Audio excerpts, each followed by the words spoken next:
This is from Hey B. I think I know what your answer is going to be on this one. He asks, if you could choose one position to hand a gift-wrapped bona fide Hall of Famer to the Colts, what would it be? Oh, wow. Man, I would say pass rusher. I would say defensive end. Lawrence Taylor. I mean, if I'm going to, I guess I could you could make a nice case for Jerry Rice. I think you're saying, like, they're going to draft one. This is how I took it. Like, they're going to draft one, and that player's going to turn into a Hall of Famer. Yeah. Yes. I would still go with pass rusher. I mean, if you can tell me you have an all-pro duo on defense, Joey, of a 16-sack-a-year guy and Darius Leonard in the front seven. Yeah, tough. I think Chris Bauer just fainted. Josh wants to know, did you see enough from Kamoko Toure to make you think he could be a legit pass rusher moving forward? I'm not going to say legit just yet. There were flashes. Go back and watch the Buffalo game. You want flashes? Jumped. That was his game. And you use the word jump, Joey. That's what they love about him. His get off the ball. So I think when we start evaluating these draft prospects, look for guys that have the quick get off.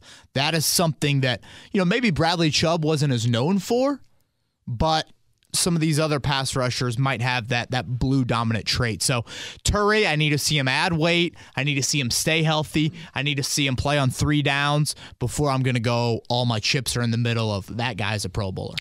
Tampa has a question about Kevin's Corner.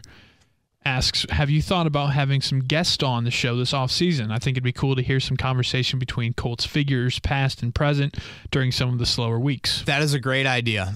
That is something that we entertained a little bit last year, and we just never really got around to it. I think we did reach out to a few people, and just never really could set something up. So, especially I think in the really quieter months, when you get into a late March, early April, you get into a late May, June. That would be nice. Yeah, we'll keep it in the back pocket for sure.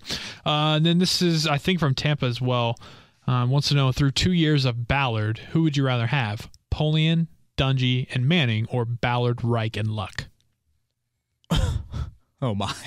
I mean, you got to go with the Hall of Famers. Yeah. Yeah. Maybe just looking at the first 2 years of that trio compared to these. I'm trying to think when exactly they were all paired up together. I guess it would have been Dungy's first 2 years. Let me look that up real fast. Well, maybe like 02? Yeah, I was going to say right around there, 02, 03. I guess you won your first playoff game in 03. I think that's right. Fairly similar. Yeah, 02, you were 10-6. You got walloped by the Jets in the playoffs, and then 03, you were 12-4. You won 2 playoff games and lost the Patriots and Foxborough in the AFC title. So Reich is still going into his second year. Boy, that year one, I guess it's not too similar. Second in the AFC South though, and going 10-6 is similar. Again, I would still go with the previous regime, because look at what is on Polian's track record at that point. Polian had drafted, I guess he didn't draft Harrison, did he? I think Harrison was Bill Tobin. You had drafted Manning, you had drafted Edge, you had drafted Dwight Freeney, you were about to draft Robert Mathis, you had drafted Reggie Wayne. Pretty good.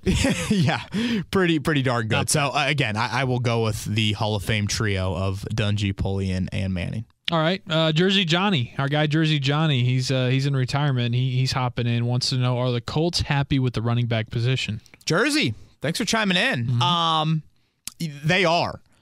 They are. Chris Ballard mentioned that to Dan Dockich last Friday. Ballard's quote was, "I like our group, and we think we have a pretty good 4 set." 4 might be a little bit like, who? 4?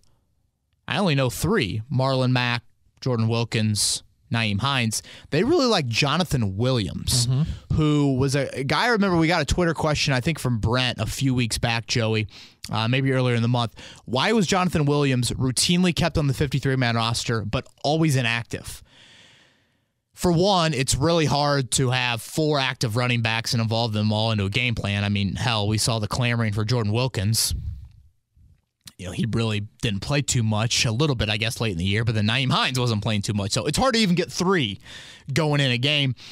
They love Jonathan Williams, a former, I want to say 4th, 5th, maybe 6th round pick, right around there. I think out of an SEC school. They tried to get him on their 53-man roster early in the year from the Saints. Couldn't do it. Then the Saints eventually, I think, had to part ways with them. So Williams come on board, and they really like him down the road. Still a younger guy, I think in his mid-20s. So that's the quartet that Ballard is alluding to. And yes, none of those guys are Le'Veon Bell, but I think it just reiterates another point of like, you've got these young, all 4 of those guys are on rookie contracts. Like that, Ballard is content with that. So I do think they feel pretty good. I wouldn't rule out, I would never rule out drafting a running back in the middle-ish rounds. But for now, I think they like what they got.